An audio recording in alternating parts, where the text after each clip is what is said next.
어느 날 가서 다 잊고 살아가고 있는데 과거에 막 나를 괴롭게 하고 막 어렵게 한 사람이 갑자기 눈앞에 딱 나타나가지고선 자긴 옛날 사람이 아니래, 회심했대, 회개했대, 그리스도 안에서 우리 한 형제 아니냐, 끌어안으면서 나 이 집에 좀 머물러도 되겠습니까? 라고 물어서 우리 집 문을 두드린다고 한다면 여러분이라면 어떻게 하겠습니까?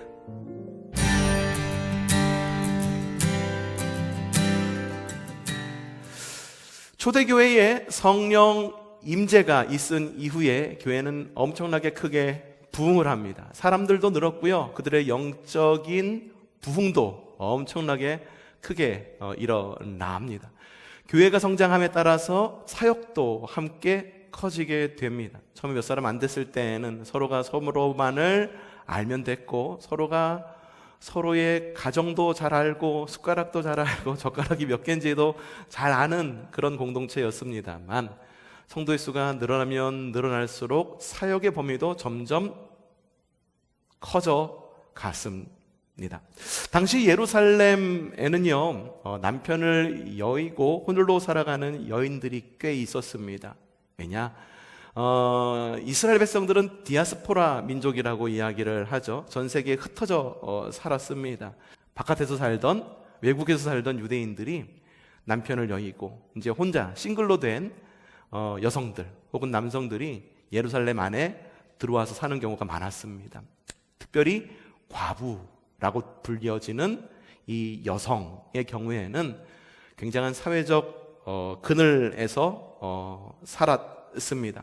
성경에는 그런 말이 있죠. 고아와 과부들을 이방인들에게 선하게 대해라 라고 하는 성경의 말씀이 나와 있는 이유가 그들이 정말로 사회적으로 보호받지 못했던 사회의 그늘에 있었던 사람들이었기 때문입니다. 그들에게 도움을 준 사람들이 있습니다. 누가 도움을 줬을까요? 바로 교회가 도움을 줍니다. 음식도 해다 갖다 주고, 무슨 일이 있다고 한다면 내일처럼 가가지고 도와주고. 그런데 문제가 생깁니다. 어떤 문제가 생겼을까? 사도행전 6장 1절 오늘 말씀 다시 한번 좀 읽어보도록 합시다. 시작!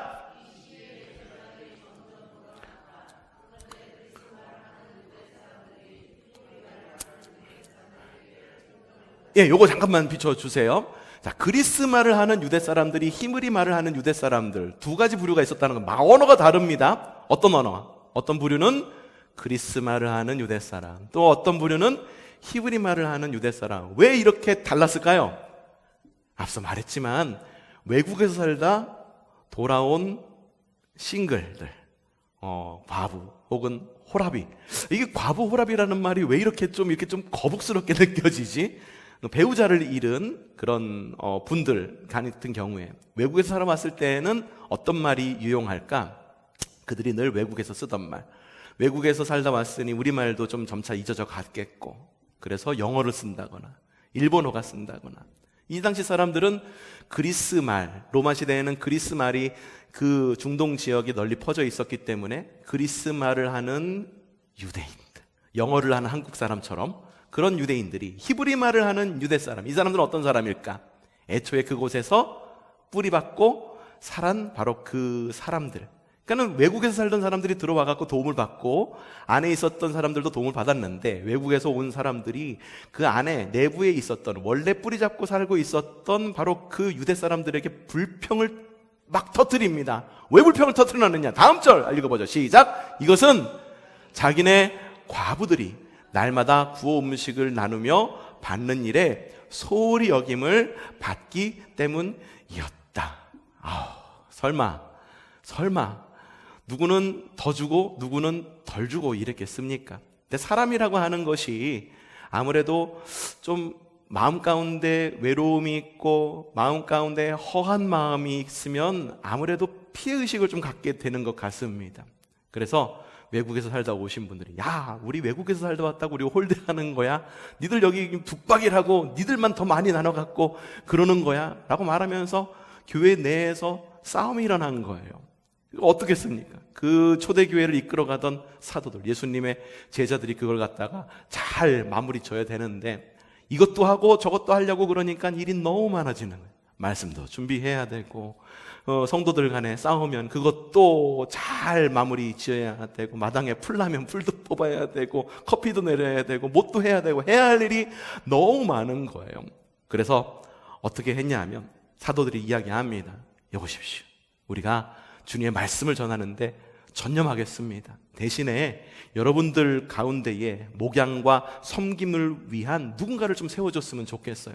이분들은 집사라고 하는 이름으로 세워줬으면 좋겠습니다. 성도들이 좋습니다 라고 말하면서 기독교 최초의 선거가 성경에 기록되고 있습니다. 자, 봅시다. 사도행전 6장 5절에서 6절 말씀, 선거를 해서 투표를 해서 뽑았습니다. 이렇게 말합니다. 시작.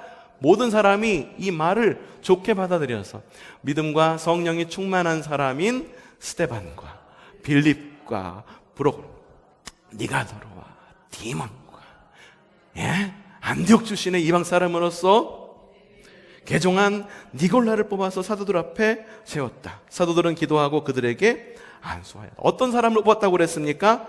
믿음과 성령이 충만한 사람을 뽑았다라고 이야기를 하고 있습니다. 일을 잘할 만한 사람을 뽑은 게 아니에요. 어떤 사람? 믿음과 성령이 충만한 사람을 그가들 가운데에서 투표로 해서 뽑은 것입니다. 그래서 사도들은 그들에게 안수를 합니다. 그래서 초대교회 최초의 집사님들이 세워지는데 이 집사님들이 총 몇 명일까? 7명입니다. 그래서 초대교회 7집사라고 말하는 분들이 바로 이런 분들입니다. 이 가운데에 빌립도 있었습니다. 앞서 말씀을 드렸죠. 예수님의 제자인 빌립이 아니라 집사 빌립, 동명이인입니다. 자, 빌립이라고 하는 이 집사님은요, 가이사랴 출신입니다. 가이사랴라고 말하니까 또 헷갈립니다. 동명이인이 많은 것처럼 동명이 지역, 이지 뭐라고 말해야 될까? 지명 이름은 같은데 다른 지역이 또 있습니다. 가이사랴 하면 떠오르는 게 여러분들 또 있잖아요. 예수께서 가이사랴 빌립보 지역으로 가시다가 제자들에게 물어 이르시되 사람들이 나를 누구라 하느냐? 여기서 말하는 가이사랴 빌립보 지역과 가이사랴 빌립보 지역과 이 가이사랴는 다른 지역입니다. 가이사랴 빌립보 지역과 이 지역은 다른 지역이에요. 오늘 나오는 이 가이사랴 지역은요, 바로 그 유대의 총독, 유대를 다스리는 총독의 별장이 있는 휴양 도시입니다. 그리고 로마 군이 주둔하고 있었던 굉장히 큰 도시였었습니다. 그러니까 도시 사람이었어요. 도시 사람이었었는데, 아주 잘 사는 도시 사람이었었는데 유대 이 예루살렘으로 넘어와서 뿌리 깊게 자리 잡고 교회에서 이렇게 사역을 하게 된 것이 바로 빌립 집사였습니다. 자, 집사로 선출된 목적이 있었습니다. 그 목적이 뭐였습니까? 목양하십시오. 성도들 사이에 분란이 있거나 무엇이 있으면은 잘 이렇게 보듬어 주시고 목장을 하나씩 잘 맡겨 드릴 테니까는 목장 안에 있는 목장원들, 속도원들도 잘 보듬어 주시고 사람들의 마음을 보듬어 주고 또 이렇게 또 어디 안 나온 분들 있으면은 좀 신방도 가주시고 저희는 말씀에 전념하겠습니다. 그래서 집사의 목적은 뭐였었냐 하면은 목양과 섬김이 집사의 목적이었었습니다. 특별히 이 초대교회 가운데 어떤 문제가 있었다고 그랬나요? 이 유대에 있었던 이 과부들과 외지에서 왔던 과부들의 이 다툼이 있었다고 그랬잖아요. 그래서 집사님들의 목적은 뭐였었냐면, 초대교회의 집사의 목적은 뭐였었냐면 문제 해결사였었습니다. 어쩌면 빌립과 7 집사님들도, 그 6 집사님이죠. 6 집사님들도 같은 마음을 가지고 있었을 거예요. 교회에서 사역을 하면서, 야, 그래, 내가 교회에서 이렇게 쓰임 받으려고 이렇게 세움 받았지. 교회에 여러 문제가 있으면 이런 문제 해결하고 교회에서 사역하고 목양하는 것이 나의 사역이지 라고 생각을 하면서 열심히 사역했을 것입니다. 믿음도 좋았었고 사람들에게 신망도 받는 그런 사람이었으니까 말이죠. 그런데 이 초대교회 가운데 엄청난 문제가 일어납니다. 사도행전 7장 57절부터 한번 읽어보죠. 시작! 일제히 스데반, 여러분 아까 전에 7 집사님들 가운데에 한 분이셨죠? 스데반 집사님. 그래서 사람들이라고 하는데 이 사람들이 누굴까? 유대인들입니다. 그렇지 않아도 눈에 가시였었는데 이 스데반 집사님과 이 유대인들과 말다툼이 일어난 겁니다. 논쟁이 일어난 겁니다. 그러자 이 사람들이 스데반 집사님을 갖다가 끌어당기고, 그래서 재판정에 세웠어요. 큰 소리로 지릅니다. 일제히 스데반 집사님에게 달려들어. 시작. 성 바깥으로 끌어내어서, 성 안에 있던 사람 성 바깥으로 끌어내요. 왜 끌어냈을까? 이유는 하나입니다. 돌로 쳤다. 성 안에서 사람을 죽이면 그거는 신성 모독에 해당하기 때문에, 적어도 나는 신성 모독을 하는 사람이 아니야. 나는 유대인이기 때문에, 자랑스러운 유대인이니 적어도 하나님의 이름을 더럽히지 않게 하기 위해서 사람은 죽이는데 어떻게 죽여? 성전 밖으로 끌어내서 그에게 돌로 칩니다. 증인들은 옷을 벗어서 누구에게? 사울이라는 청년 발 앞에 뒀다. 사울이 누굽니까? 여러분들이 알고 있는 바로 그 바울이 예전 이름이 사울입니다. 로마식 이름, 그리스식 이름, 바로 사울이라고 하는 거죠. 스데반 집사님이 순교합니다. 이 이후로 이 초대교회 가운데 엄청난 박해들이 일어납니다. 초대교회 성도들이 뿔뿔이 흩어집니다. 어떤 이들은 배교하는 이들도 나타납니다. 하지만 그들 가운데에서도 뿔뿔이 흩어졌지만 그 가운데에도 신실한 그리스도인이 있었었는데, 그 집사님들 가운데도 신실한 집사님들이 있었었는데, 그 집사님의 이름이 누굴까? 바로 오늘의 주인공인 빌립 집사님이었습니다. 이 빌립 집사님은 박해가 일어나자 어떻게 발걸음을 옮겼는지, 자, 8장 5절 시작.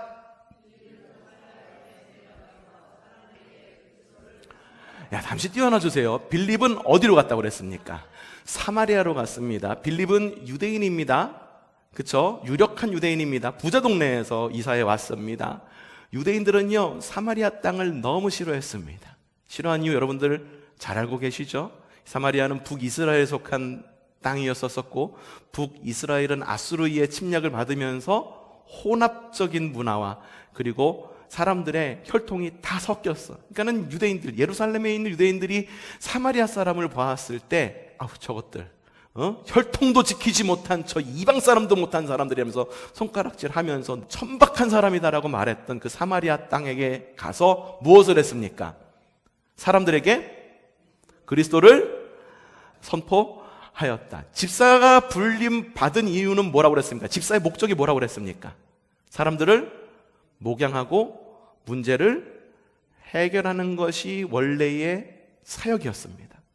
근데 큰 박해가 일어나서 빌립 집사님이 그가 살던 땅을 떠나서 사마리아 땅으로 갔는데, 그곳에서도 역시 똑같은 사역을 할 수 있었을까? 사람들을 북돋아주고 문제 해결을 하고. 하나님은 그럼에도 불구하고 이 빌립 집사님을 쓰기를 원하신 거예요. 그래서 그의 사역의 방향을 바꿉니다. 문제 해결사에서 복음 전도자로. 주님께서는 이 빌립 집사님을 부르시는데 그냥 부르신 게 아니에요. 애초에 부르셨을 때 문제 해결사로 부르셨잖아요. 그것에 맞게 디폴트 값으로 빌립 집사님을 딱 세팅을 해주셨단 말이에요. 그런데 사역의 바뀌니 빌립 집사님이 얼마나 당황스러웠겠습니까? 우리도 교회 안에서 사역할 때 그런 때 많잖아요. 내가 교회 안에서 처음에 이 사역을 하려고 하고 싶어서 이 사역을 맡아서 하고 있는데, 교회가 여의치 않으니까는 사역의 방향이 바뀌는 경우도 있습니다. 목사님, 전 이거 한 번도 해본 적도 없는데 이걸 어떡합니까?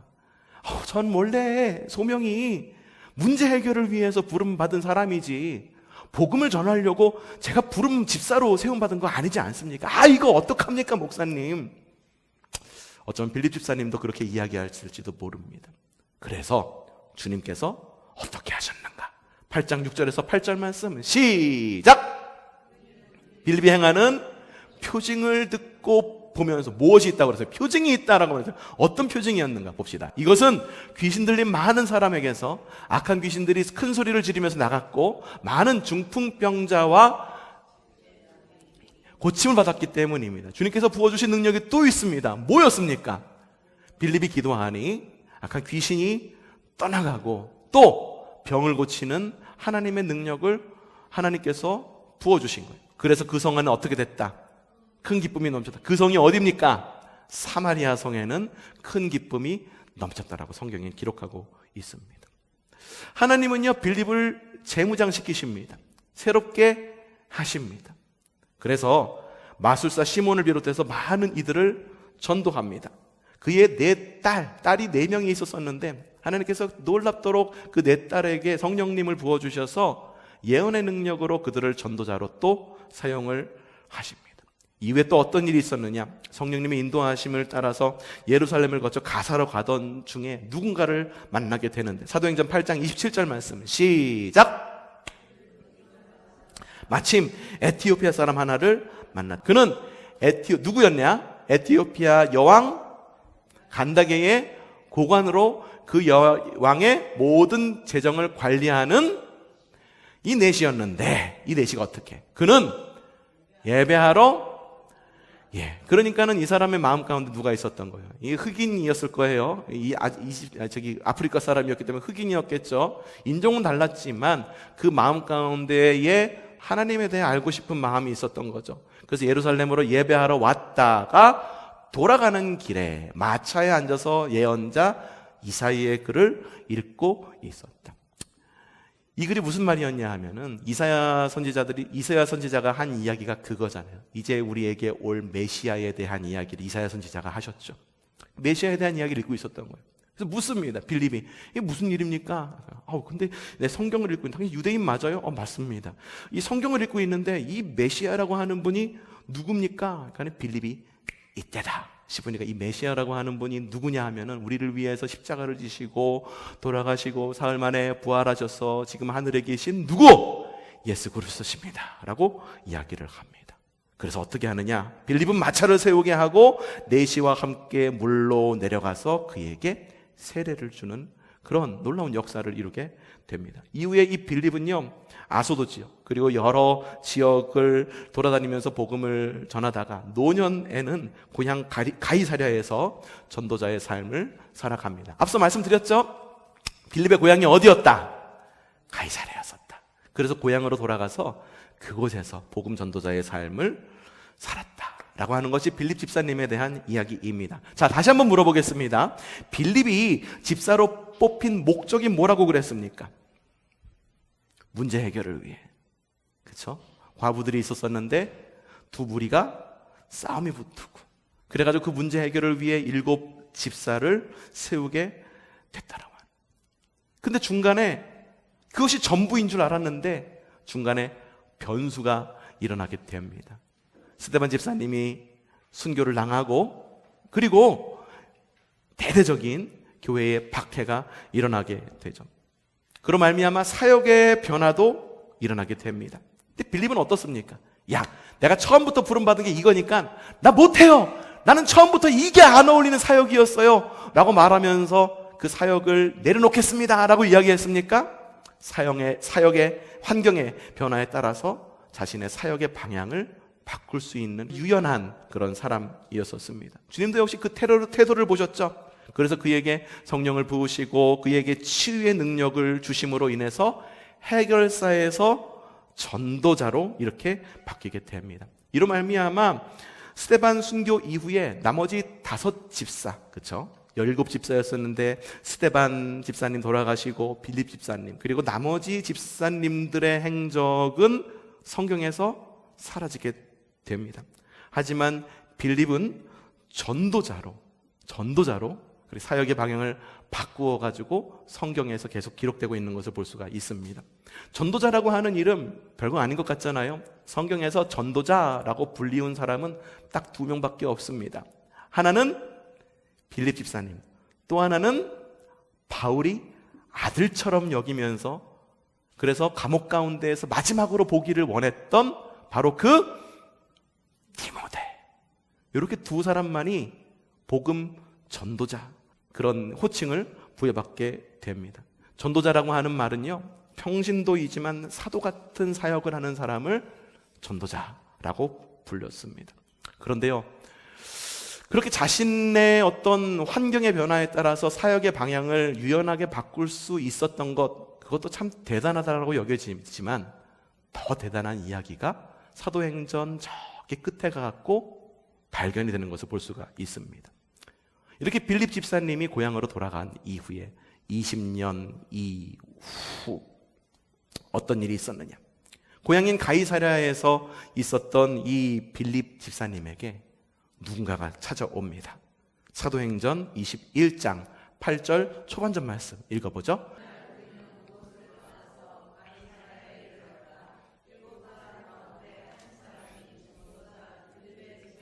잠시 띄워놔 주세요. 사도행전 21장 8절 초반전 말씀입니다. 여기서 좀 짚고 넘어가야 될 사람들이 있습니다. 이튿날, 어느 날의 그 다음 날을 말하는 거죠.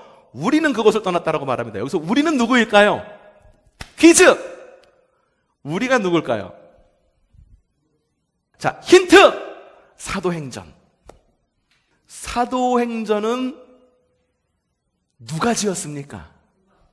그래! 사도행전 누가 가지었죠? 우리라고 말하면은 그 안에 누가 포함되어 있어? 사도행전의 화자가 누구예요, 지금? 말하는 사람이 누구요? 누가 하겠죠? 이튿날 우리는 말할 때 첫 번째 우리가 알 수 있는 사람이 누가입니다. 하지만 누가 혼자가 아니죠. 또 다른 사람이 누구였을까? 이게 뭘 배경으로 말하는 걸까? 여러분, 이거는요, 바울의 3차 전도 여행을 배경으로 하고 있어요. 예루살렘 교회에 큰 기근이 일었다라고 하는 소식을 듣고 이방 그리스도인 교회에서 헌금을 모았잖아요.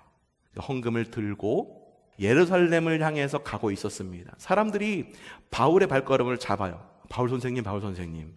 예루살렘으로 가면 바울 선생님 붙잡혀 죽어요. 가지 마세요. 라고 막 만류하던 때였었어요. 그래서 이튿날 우리라고 말하는 것은 첫 번째 누구였다? 누가. 그리고 또 유추할 수 있는 사람이 누구? 바울.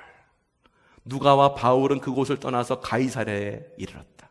7사람 가운데 한 사람인 전도자 빌립의 집에 들어가서 이제 조금 뭔가 감이 올 것입니다. 어떤 감? 바울과 빌립의 관계. 바울과 빌립의 관계는 어떤 관계였습니까? 바울과 빌립 같은 경우에는 정말 만났던 사람이에요. 어디서 만났을까? 바울이 회심하기 전에 이스라엘 사람들 가운데 그리스도인을 잡아가지고선 옥에 갇히게 하고 죽게 하고, 바로 그때 이름은 사울. 사울이 누구를 잡았습니까? 스데반 집사님. 빌립에게 스데반 집사님은 집사 동기. 얼마나 가까웠겠습니까? 여러분과 함께 성장했던 고향의 후배들이나 고향의 친구들이 있으시죠? 혹은 그렇진 않아도 학교를 들어갔는데 같이 1학년을 함께 다녔던 입학 동기, 혹은 졸업을 했던 졸업 동기가 있다고 생각해 보십시다. 그럼 그 사람이 어떻게 여겨집니까? 더 남같지 않다. 어디선가 우연히 만나면은 더 신나게 막 반가워하고 싶은 그런 관계가 아닙니까? 하물며 빌립과 스데반 집사는 또 얼마나 가까웠겠습니까? 문제 해결사. 그들 7 집사님들이 모여서 문제 해결하기 위해서 막 골머리를 썩었을 거예요. 회의도 했었고 같이 회식도 하면서 그렇지 않았을까 상상해 볼 수가 있는 거죠. 빌립에게 스데반 집사님은 집사 동기. 그런데 바울에게 스데반 집사님은 무엇이었습니까? 처형 대상. 빌립에게 사도 바울은 어떤 느낌이었을까요? 만약에 저에게 그런 일이 이루어진다고 한다면 저에게 큰 트라우마가 아닐까라는 생각이 들어요. 어느 날 가서 다 잊고 살아가고 있는데 과거에 막 나를 괴롭게 하고 막 어렵게 하는 사람이 갑자기 눈앞에 딱 나타나가지고선 자기는 옛날 사람이 아니래. 회심했대. 회개했대. 그리스도 안에서 우리 한 형제 아니냐? 그래서 끌어안으면서 나 이 집에 좀 머물러도 되겠습니까? 라고 물어서 우리 집 문을 두드린다고 한다면 여러분이라면 어떻게 하겠습니까? 뭐야 이 사람아! 나가!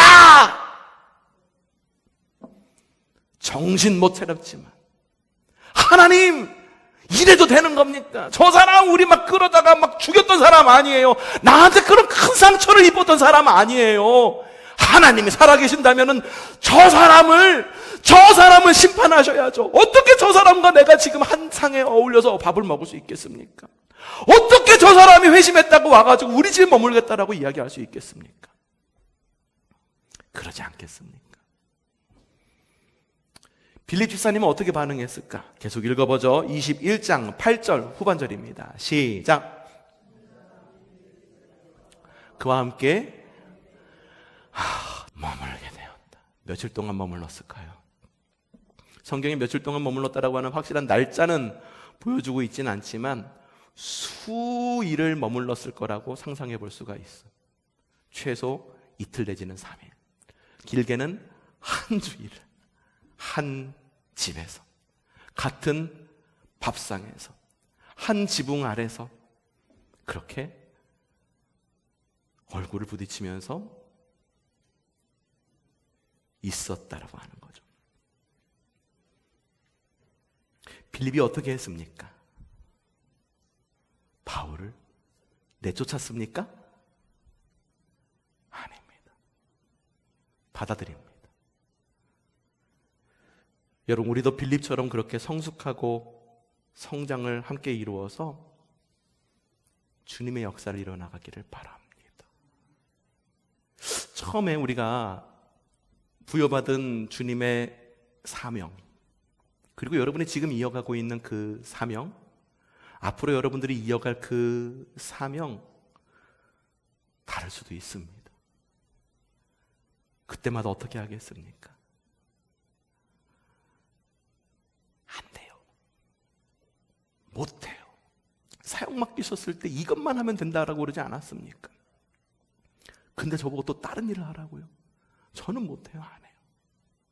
주님 저한테 왜 이런 어려움을 주십니까? 라고 말해서 도망 다니시겠습니까? 환경이 바뀌어져서, 우리의 환경은 정말 오전과 오후와 저녁이 다르게 바뀌잖아요. 특별히 지금 같은 시기에 보면은 어제와 오늘의 환경이 너무 달라요. 분위기도 너무너무 많이 다른 그런 시대를 살고 있잖아요. 이런 시대를 살면서 우리의 사명의 방향이 바뀔지라도 복음에 순종해서 승리하는 우리가 되기를 바랍니다. 주님은 우리의 결단을 기다리십니다. 우리가 기다릴 때 주님은 우리에게 빌립처럼 그에 맞는 능력을 부어주실 것입니다. 기도와 부르심이 다를지라도 하나님, 나에게 능력을 주셔서 나에게 주신 사명 충실히 감당할 수 있도록 도와주세요 라고 기도하는 여러분들 되시기를 바랍니다. 또 이렇게 기도하기를 바랍니다. 따라 하십시다. 내 안에 트라우마를 극복하게 하소서. 다시 따라 하십시다. 우리 안에 트라우마를 극복하게 하소서. 큰 일을 겪게 되잖아요. 그럼 트라우마가 생깁니다. 트라우마라고 하는 말, 심리적 충격 혹은 우리가 알고 있는 마음의 상처. 개인적인 트라우마 있을 수 있습니다. 학교에서 따돌림을 당한다거나 왕따를 당한다거나 폭력을 당한거나, 그러면 그것이 트라우마가 돼가지고 내 삶을 평생토록 발목을 붙잡는 그런 상황 가운데 살아갈 수도 있습니다. 혹은 큰 사건과 사고를 겪음으로 인해서 그게 트라우마가 될 수도 있습니다. 전쟁을 겪거나 자연재해를 겪거나 사고를 당하거나 개인적인 트라우마가 이렇게 있을 수 있죠. 또한 공동체의 트라우마가 있을 수도 있습니다. 우리 교회의 트라우마는 뭡니까? 우리 교회 트라우마는 뭡니까? 빌립이 이런 트라우마를 극복해서 전도자가 될 수 있었던 이유가 어디에 있을까요? 하나님, 트라우마를 극복하게 해주세요. 빌립이 그렇게 기도했을까? 물론 그렇게 기도했을지도 모릅니다. 성경에 나와 있지 않으니까. 성경에 나와 있는 빌립의 행적을 보면 우리는 그렇게 상상할 수 있는 거예요. 하나님께서 빌립이 가는, 그리고 빌립이 밟는 그 여정, 처음에 예루살렘에 있다가 예루살렘에서 박해가 일어나자 사마리아를 향했고, 사마리아에서 다시 예루살렘을 거쳐갔고, 다른 지역을 거쳐서 노년에는 어디로? 가이사랴로 향하는 그 발걸음, 그 인생의 여정 가운데에 빌립을 단단하게 하신 것이 아닐까. 빌립을 유연한 사람이 되게 하신 것이 아닐까. 빌립이 특별히 뭔가를 해갖고 유명한 의사를 만나가지고선 오은영 선생님 만나가지고선 오은영 선생님의 덕분으로 나 트라우마를 극복했습니다. 또 그건 아니잖아요. 주님께서 빌립이 가는 바로 그 복음의 길, 믿음의 길을 그 가운데에서 상처를 회복시키지 않으셨을까? 그래서 바울이 자신의 집으로 찾아왔을 때 바울과 함께 한 지붕 세 가족, 한 지붕 아래에서 밥 먹고 교제하고 받아들일 수 있지 않았을까? 빌립은 정말 대단한 일을 한 사람입니다. 바울이 어디로 가는 길이라고 그랬습니까? 예루살렘으로 가는 길. 이제 바울이 죽음의 길을 향해서 걸어가고 있는 거예요. 바울도 알고 있었어요. 이 빌립의 집에서 어떤 일이 있었냐면은 가이사랴에 있었던 빌립의 집으로 유대인들이 오며 그리스도인들이 모입니다. 그리고 예언을 하는 사람이 이야기를 합니다. 바울 선생님, 바울의 허리띠를 쭉 빼더니만은 손을 꽁꽁꽁 바울의 손목을 묶더니만, 바울 선생님, 지금 예루살렘에 가시면 이렇게 손목을 묶이듯 착고를 당할 것입니다. 그리고 어려움을 당하실 거예요. 절대 가지 마십시오라고 이야기를 합니다. 근데 바울이 유명한 말 하잖아요. 나의 달려갈 길을 다 가고 생명의 면류관이 나에게 예비되어 있다라고 바울은 담대하게 말하면서 예루살렘을 향하잖아요. 빌립의 집에 있었던 바울은요, 이미 약할 대로 약해져 있었던 바울이었어요. 과거에 이 사람이 나에게 무엇인가를 행했던, 그것으로 인해 갖고 내가 트라우마가 있건 없건 그건 상관없었던 거예요. 하나님께서는 트라우마가 있었던 바로 그 빌립의 마음을, 상처를 싸매주심으로 인해서 빌립이 과거에 해왔던 그 행적도 정말 뛰어나고 위대했지만 사역의 방향이 바뀌는, 정말로 이런 어떠면 정말로 그러고 싶지 않은 환경 가운데에 자신의 사역을 바꾼 빌립도 정말 대단하지만 자신의 트라우마를 극복하고 바울을 끌어안을 수 있었던 바로 그 빌립이야말로 훨씬 더 대단한 빌립이 아니었을까. 여러분, 우리도 그렇게 쓰임받기를 원합니다. 환경과 조건, 한계와 트라우마를 극복하는 능력이 우리 안에 있기를 바랍니다. 그렇게 기도하셨으면 좋겠어요. 능력의 복음 전도자로 성숙되기를 바랍니다. 여러분, 개개인 안에 있는 트라우마가 있으십니까?